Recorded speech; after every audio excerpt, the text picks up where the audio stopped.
হুজুর, আমার মা ও আমার স্ত্রীর মধ্যে প্রায় টুকটাক ঝগড়া হয়। আমার স্ত্রীকে কিছু বলে আমি মরে যাব, এমত অবস্থা আমার করণীয় কি?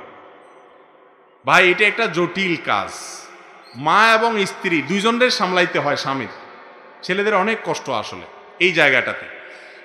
এখানে আপনি মায়ের কাছে যাইয়া বোকা সাজবেন, আর বোর কাছে এসে বোকা সাজবেন। এমন একটা ভাব ধরবেন, আপনার বউ মনে করবে লোকটা মাজুর। মাজুর বুঝছেন তো? বেচারা মাজুর, ওই যে প্রতিবন্ধী যেরকম মাজুর থাকে, এরকম মাজুর। বেচারা মাথা কোনো কাজ করে না, বেকুব।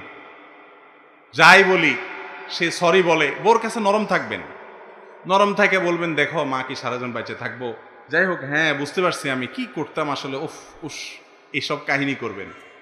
মারে যাইয়া যেন ওইটা জারি দিবেন না, বুঝেন নাই কথা? তখন বউ বলবে, তুমি আসলে একটা বেকুব। মানে বলে, হ্যাঁ এটা ঠিক বলছে, একবারে আমার আসলে